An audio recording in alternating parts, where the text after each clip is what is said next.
안녕하세요, 이상원입니다. 그레디언트 일루션을 통한 시험 분석의 지금 네 번째 시간입니다. 물론 이제 다음에도 또 할지 모르겠지만 일단은 오늘까지 해서 마무리를 하도록 하고요. 마지막으로 이제 그레디언트 일루션의 적용 시에 우리가 주의해야 될 사항들을 몇 가지 적어왔습니다. 첫 번째는요, 애디티브를 사용하지 않는다라고 좀 되어 있습니다. 이거는 보통 이제 제가 하는 얘기가 아니고요, 일반적으로 알려진 얘기예요. 뭐냐면은 여기서 말하는 애디티브라고 하는 것은 우리가 이제 아이언 서프레션 리에이전트라든지 아이언 페어 리에이전트 같은 것들 있죠. 아마 전 영상에서 제가 다 설명드린 내용들입니다. 잘 알고 계시죠? 그래서 그런 것들을 사용하지 않는다라고 이제 보통 얘기를 하는데요. 자, 이거 왜 그러냐면요.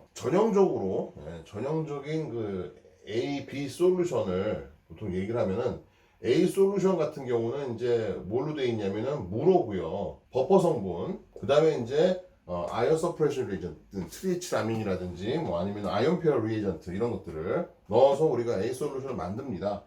예. 그 다음에 이제 보통 B 솔루션이라고 한다면은 주로 이제 100% 솔벤트를 많이 써요. 올갱이 솔벤트죠. 자, 이렇게 해가지고 보통 이제 그레디언트를 많이 거는데 이렇게 하면은 이 말이 맞아요. 자, 지금 보면은 버퍼라고 하는 것은 어디서나 의미가 있습니다. AQS 시스템 안에서만, AQS 솔루션 안에서만 의미가 있습니다. pH를 측정해서 pH가 높다 낮다고 하는 것도 마찬가지로 AQS 솔루션 안에서만 의미가 있는 거죠. 올게인 솔벤트 pH 측정하는 거 보셨습니까? 예, 올게인 솔벤트 pH 측정해서 무슨 의득이 있죠? 전혀 아무런 의미가 없습니다. 그죠? 예, 그래서 버퍼는 보통 이제 올게인 솔벤트에 들어가진 않죠. 녹지도 않고요. 예, 그래서 여기는 안 들어갑니다. 그래서 보통 이제 이렇게 많이 하는데, 저 같으면은 이제 이 말을 그대로 따르고, 그러면 이걸 사용하자는 뭐예요? 아이언 서프레션 리에이전트, 아이언 페어 리에이전트의 장점을 우리가 살릴 수가 없다는 얘기죠. 그러면은 반쪽짜리 시험법이 되는 겁니다. 저는 뭐라고 말씀드리냐면은, 비솔루션을 100% 유경마로만 만드시지 마시고요. 어차피 버퍼는 여기 못 넣어줘요. 예, 그러니까 여기다 이제 뭘 넣어줘요? 버퍼는 못 넣더라도 아이온 서프레션 리에이전트, 그죠? 트리에치라민이라든지 아이온 페어 리에이전트 이런 애디티브 이거는 넣어주라는 겁니다. 예, 똑같이 넣어주십시오. 사실 이 얘기가 나오는 게 무슨 얘기냐면은 자, 이런 것들은 어때야 돼요? 지금 보면은 다 차지를 띄고 있고요. 예, 그런 것들이 먼저 분석이 제대로 되기 위해서는 이런 것들이 미리 컬럼에 있는 스테이셔너리 페이스에 포화돼서 붙어 있어 줘야지 제대로 된 분석, 정밀성 있는 분석, 그죠? 예, 재현성 있는 분석이 이루어지는 거죠. 그런데 그레디언트를 걸면서 어떻게 돼요? 100% 솔벤트와 그냥 100% 올갱이 솔벤트가 그냥 흘려버리면은 포화 상태가 깨질 수가 있다는 얘기죠. 예, 중간에 떨어지는 것들이 생길 수가 있습니다. 완전히 다 떨어지진 않는데, 그죠? 예, 떨어질 수가 있는 거죠. 그래서 이 말이 나오는 겁니다. 그래서 실제로도 만약에 애디티브 여기다가 비솔루션에다가 그냥 100% 올갱이 솔벤트만 사용을 해가지고 만약에 실험을 하잖아요. 그러면 여기에 아이온 페어링 리에이전트가 있는 경우에는 실험을 여러 번 하잖아요. 그럼 어떻게 되냐면은 피크 모양이 자꾸 변하고요, RT도 변하고요, 예, 뭐 이런 식으로 됩니다. 그래서 그걸 막기 위해서는 우리가 항상 비솔루션에도 올갱이 솔벤트에다가 이런 애디티브를 집어넣어야 되죠. 그럼 버퍼는 안 녹으니까 못 넣는데 이런 것들은 잘 녹냐고요? 예, 잘 녹습니다. 사실 뭐 이거 트리치라민 같은 거는 액상이고요. 그 다음에 아이언 페어 리에이전트 같은 것들도 보통 염들이 많은데요. 소량 녹여주는 거기 때문에, 그리고 녹이는 그 솔벤트가 리버스 페이스니까 어때요? 보통 올갱이 솔벤트 써봤자 상대적으로 유기용매 중에서 상대적으로 폴라는 것들이잖아요. 예, 메탄올, 아세토나이트 이런 것들이에요. 예, 그래서 잘 녹습니다. 예, 그래서 이런 식으로 해서 반드시 사용을 하시는 것이 훨씬 이런 것들을 사용하면서 우리가 얻을 수 있는 이익을 극대화시킬 수 있는 방법입니다. 예, 그래서 이거 반드시 여기도 반드시 넣어준다. 100% 솔벤트, 100% 올갱이 솔벤트만 사용해가지고 비솔루션을 만들지 않는다. 이걸 갖다 우리가 잘 염두를 해주시고요. 자, 그다음에 아까 두 번째 또 무슨 얘기가 나왔냐면은, 두 번째는 지금 노멀 페이스 HPLC, 나중에 노멀 페이스 크로마토그래피 때 설명드리겠지만은 사용하면 안 되는 게 아니라 사용해도 별로 재미가 없다는 얘기입니다. 예, 별로 이득을 못 얻어요. 사용 안 하는 거죠. 자, 그 다음에 이제 세 번째가 뭐였나요? 퓨어 솔벤트를 사용해야 된다는 얘기죠. 그래서 퓨리티가 굉장히 높은 순수한 상태의 물이나, 그죠? 이거는 올게닉 솔벤트뿐만 아니라 물도 포함이 됩니다. 둘 다 퓨어야 되죠. 이게 이제 그레디언트로 우리가 HPLC 시험을 실시를 할 때 아주 솔찬히 속을 썩이는 부분들이 바로 이런 것들인데요. 보통 이제 그레디언트를 걸어요. 그러면 올게닉 솔벤트의 흡광이 물보다는 높기 때문에 그레디언트를 거는 순간 이제 이런 식으로 이렇게 베이스라인이 올라갑니다. 올라가다 보면은 중간중간에 이제 이런 픽들이 이제 이렇게 나오는 거죠. 이렇게. 예, 이런 픽들이 이렇게 올라옵니다. 근데 이런 픽들이 우리가 분석하려고 하는 픽하고 서로 떨어져 있으면 상관들이 없어요. 별로 신경 쓰지 않아요. 그런데 보면 그런 것들이 어떻게 돼요? 우리가 분석하려고 하는 픽과 겹치는 경우가 굉장히 자주 존재하더라라는 거죠. 네, 이런 식으로. 그래서 이런 걸로도 많이 질문이 와요. 근데 이제 뭐라고 그러냐면은 용매 픽이 자꾸 이게 나온다 그래요. 사실 용매 픽은 어디서 나와요? 앞에서 나오는 것들, 그죠? 네, 앞에서 예전에 제가 설명드렸던 인젝션 블립, 그죠? 네, 이런 거, 그죠? 앞에서 나오는. 요게 용매 픽이라고 볼 수 있는 거고요. 사실 중간에 이렇게 나오는 것들은 뭐예요? 용매에 들어있는, 이동사항에 들어있는 불순물 픽일 가능성이 많습니다. 그러니까 무조건 뭐 블랭크만 인젝션을 했는데 나오는 피크를 용매 픽이라고 말씀하시면 안 되고요. 용매 픽은 실제로 앞에 나오는 픽이 용매 픽이고요. 예, 중간에 이런 식으로 나오는 것들. 그리고 이런 것들은 어때요? 또 보면은 어떤 경우는 커지기도 하고 작아지기도 하고 왔다 갔다 해요. 그러니까 이런 거 이제 가장 큰 원인이 어떤 거겠어요? 당연히 그레디언트 일루션은 A, B 솔루션이 있고 A 솔루션은 주로 물로 돼 있는데 우리가 사용한 정제수가 필요하지 않은 겁니다. 그래서 그 안에 굉장히 논폴라한 불순물이 들어있고요. 그런 불순물들이 처음에 그냥 컬럼 안정화시키고, 그죠? 그럴 때는 유기용의 조성이 낮을 때는 안 나와요. 컬럼에 이렇게 타닥타닥 붙어 있다가, 그 다음에 이제 그레디언트를 올리면서 유기용의 조성이 높아지면 어떻게 돼요? 그때 이제 일루션 돼서 나와가지고 이렇게 픽을 만드는 거죠. 그리고 그런 컬럼 안정화 시간이 길면 길수록 그만큼 나오는 픽이 커질 겁니다. 그죠? 그래서, 여러분들은, 이런 것들을 좀 확인하실 때, 그러면은 이제 어디서 오는 것인가? 이게 샘플, 검액에서 오는 것인지 아니면은 이동상에서 오는 건지, 이동상도 올게닉 솔벤트에서 오는 것인지 아니면은 정제수에서 오는 것인지, 그죠? 이런 것들을 우리가 먼저 확인을 해야 되죠. 그래서 처음에는 어떻게 하시는 게 좋냐면은 검액을 만들 때 사용했던 용매만 찌르는, 그죠? 그래서 용매만 하는 것을 우리가 블랭크 테스트라고 보통 얘기를 합니다. 블랭크 테스트는 검액을 만들 때 사용한 용매만 인젝션을 시키는 거예요. 그 안에 다른 물질들이 없는 상태에서 이걸 우리가 블랭크 테스트라고 하고요. 그 다음에 이제 크로마토그래피 그 소프트웨어에 보면은 블랭크 런이라고 하는 게 있습니다. 이건 뭐냐면은 인젝션을 안 하는 거예요. 인젝션을 안 하고 우리가 미리 프로그래밍 해놨던 아이소크레틱 조건이 됐던 그레디언트 조건이 됐던 그 조건대로 한번 용매를 그 조성대로 한번 흘려보는 겁니다. 그걸 우리가 블랭크 런이라고 하는 거죠. 그래서 일단은 블랭크 테스트를 하시지 마시고요. 먼저 블랭크 런을 해보십시오. 그래서 블랭크 런을 했는데 이런 알 수 없는 픽들이 나온다. 그럼 뭐예요? 일단은 우리가 사용한 용매에 뭔가 문제가 있다 라고 하는 거고요. 그럼 이제 그게 올게닉 솔벤트에 있는 것인지 물에 있는 것인지 우리가 갖다 이제 하나씩 이제 밝혀줘야 되겠죠. 그러면 이제 우리가 알 수가 있고요. 만약에 블랭크 런을 했는데 안 나오는데 블랭크 테스트 용매만 찔렀더니 뭔가 나왔다. 그럼 뭐예요? 용매에 들어있는 불순물이 가능성이 더 큰 거죠. 그렇죠? 그래서 그런 식으로 하나하나 좁혀가시면 되겠고요. 그리고 여러분들이 착각을 하시는 게 보통 보면 이제 그 4리터짜리 갈색 병에 HPLC 그레이드라고 써있는 HPLC용 용매들 팔지 않습니까? 그게 보면 이제 밀봉까지 돼 있어가지고 오니까 뚜껑 닫혀가지고 이제 거기 뭐 이렇게 밀봉까지 돼서 오니까 그게 굉장히 퓨어한 거라고 착각들을 하세요. 근데 그게 아니거든요. 그게 아닙니다. 그게 유통 과정을 보시면요. 어떻게 유통이 되냐면은 그게 깨끗하게 거의 무슨 무균 상태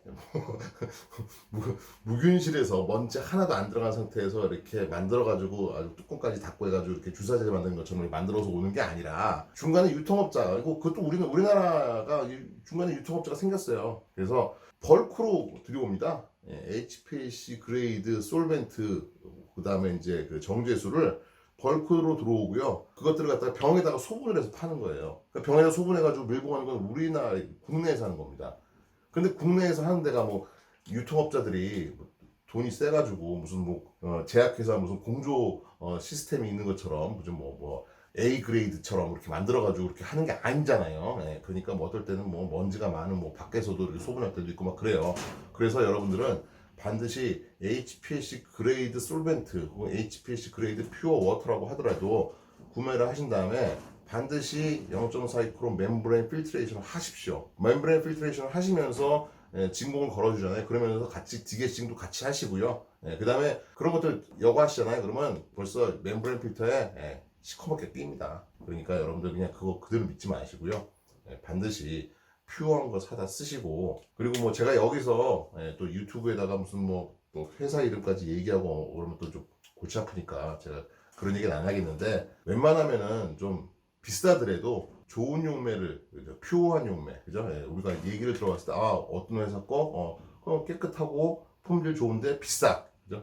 이런 것들을 좀 주로 사용하시는 게 나중에 길게 보면 그게 훨씬 더 이익입니다. 괜히 앞에 있는 용매 싸다고 더러운 거 사다가 쓰시면은 분석도 안 되고요. 뭐 물론 이런 경우도 있어요. 이런 불순물 피크가 많이 나오는 용매지만은 굉장히 싸, 그죠? 네, 싼데 이런 피크들이 우리가 분석하려고 하는 피크에 전혀 별로 방해가 안 돼. 그럼 뭐 그렇게 쓸 수도 있습니다. 원가 절감 면에서 우리가 쓸 수도 있는데, 만약에 그렇지가 않고 우리가 뭐 굉장히 좀 정밀하고 정확한 분석을 해야 된다 하는 경우에는 반드시 깨끗한 용매를 사다가 사용을 하시기를 추천드립니다. 자, 그 다음에 네 번째는 뭐냐면은 그레디언트를 할 때 버퍼의 솔루빌리티 좀 생각을 해야 되겠죠. 버퍼뿐만 아니라 주로 이제 버퍼의 솔루빌리티가 좀 중요하죠. 왜냐하면은 버퍼는 aqueous 솔루션, 그죠? A 용액 안에 들어 있습니다. 그런데 이제 이게 시간이 지나면서 어떻게 돼요? 유기용매가 점점 농도가 올라오는 거죠. 그러니까 유기용매가 점점 많아지니까 어떻게 됩니까? 버퍼가 있는 경우에는 잘못하면 이제 용해도가 떨어져가지고 석출이 일어날 수가 있습니다. 그죠? 침전이 일어날 수 있죠. 그래서 그걸 막기 위해서는 미리 한번 확인을 해봐야 돼요. 그래서 파이널 퍼센트 B에서 확인을 할 필요가 있습니다. 그죠? 체크를 할 필요가 있습니다. 예전엔 이런 일이 있었죠. 제 후배 사원이 이제 분석을 하는데 물에다가 버퍼를 집어넣고 그다음에 이제 아세토나이트를 가지고 이제 그레디언트를 걸어주는 그런 조건이었습니다. 그런데 뭐 무슨 이유인지 모르겠는데 트윈 80을 집어넣더라고요. 트윈 80, 폴리솔베이트 80이죠.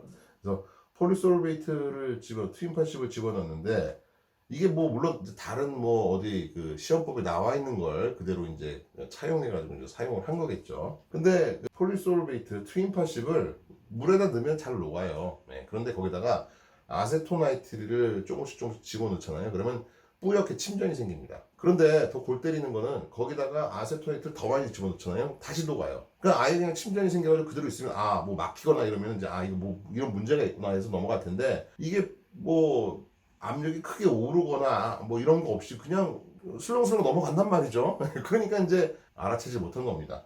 그래서 그런 경우도 있을 수 있으니까 미리 여러분들이 한 번씩은 그 안에 들어가는 물질들이 혹시 유기용의 농도가 높아지면서 침전이 일어나거나 하지 않는지를 한번 확인을 한 번씩은 해볼 필요가 있습니다. 그 다음에 다섯 번째로는 컬럼 안정화 시간을 충분히 해야죠. 자, 컬럼 안정화 시간이라고 하는 거는 이제 그 분석 중에 유기용의 농도가 높아졌다가 다시 떨어지면서 원래 초기 상태로 돌아가야 되잖아요. 이니셜 퍼센트 B 농도로 돌아가야 되니까. 그런데 이니셜 퍼센트 B로 넘어가더라도 이게 어느 정도 좀 시간이 돼줘야죠. 왜냐면은 우리가 그 원래 조건으로 돌아가라고 하고 그게 시간이 얼마 안 됐어도 컬럼 안에는 여전히 유기용의 농도가 높은 상태로 돼 있을 겁니다. 그죠? 그렇기 때문에 그것들이 흘려가지고 처음과 똑같은 조건이 되려면은 압력이 같아야 되고요. 그 다음에 컬럼 안에 들어있는 이동성의 조성이 초기 조성과 똑같아야 되고요. 그 다음에 베이스라인도 안정하게 돼 있어야 되죠. 그래서 보통 컬럼 안정화, 그죠? Re-equilibration time이라고 하는 것이 보통 어떤 식으로 정해지냐면은 컬럼 볼륨의 10배예요. 그럼 컬럼 볼륨이 10배라고 그러면은 일반적으로 많이 사용하는 4.6에 150mm짜리 컬럼이다 라고 그랬으면은 이거는 컬럼 볼륨이 한 2.5ml 정도 됩니다. 보이드 볼륨은 이거 한 1.7ml 정도 되고요. 그럼 컬럼 볼륨이 10배면 어떻게 돼요? 25ml죠. 그러면은 분당 1ml 흘렸으면은 몇 분 흘려야 돼요? 25분 안정화 시켜야 되겠죠. 25분 분석 시간으로 하라고 해도 저 같으면 답답해서 못해요. 저 같으면 지금 웬만하면 짧은 칼럼 쓰고요. 분석 시간 만약에 누군가 저 분석해달라고 그러면은 20분 안 넘길 겁니다. 요새 현대 크로마토그래피, 현대 HPLC는요 20분 넘겨가지고 하는 건 정말 멍청한 거예요. 그건 진짜 무식한 짓입니다. 절대 그렇게 하지 마시고, 시험법을 처음에 만드실 때는요 20분 안 넘긴다는 생각으로 하십시오. 그렇게 하실 수가 있어요, 충분히.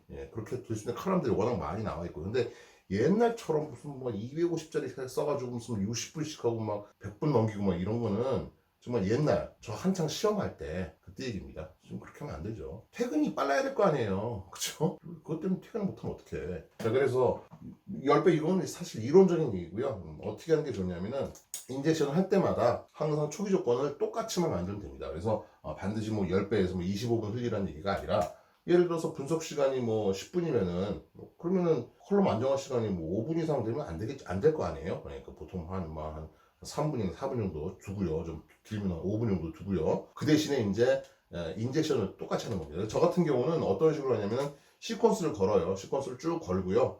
그 다음에 이제 제일 앞에 인젝션 하는 것들은 어떻게 하냐면은 한 번만 인젝션 하지 않습니다. 보통 3번 합니다. 3번 하고 앞에 2개 데이터는 버려요. 그렇죠? 네, 그러면 이제 어떻게 돼요? 그러면 이제 여러 번 하더라도 그때부터 이제 일정하게 그죠? 인젝션 할 때마다 같은 조건으로 우리가 분석을 할 수가 있다는 얘기죠. 비록 컬럼 안정화가 아직 안 된 상태에서 인젝션이 일어나더라도 중요한 거는 그 앞에 분석과 이번에 분석할 때 인젝션 할 때 그 조건만 서로 똑같이 맞춰주면 됩니다. 그런 식으로 여러분들이 하시면 되겠죠. 그래서 지금까지는 그레디언트 일루션을 적용할 때 주의점에 대해서 말씀드렸고요. 뭐 지금 굉장히 사회에 걸쳐서 이제 그레디언트 일루션에 대한 내용을 말씀을 드렸는데 아마 앞으로도 계속해서 아마 제가 생각이 날 때마다 또는 어떤 주제가 생각날 때마다 이제 말씀을 드릴 겁니다. 왜냐면은 우리가 이제 그레디언트 일루션을 통해서 시험을 많이 하거든요. 아직까지 제가 말씀 못 드린 부분들 많습니다. 뭐 드웰 볼륨을 어떤 식으로 측정한다든지 뭐 여러 가지 시험법을 이전할 때 어떻게 해야 된다든지 이런 것들 말씀드리겠습니다. 그래서 이번 시간은 여기까지 하고요. 끝내겠습니다.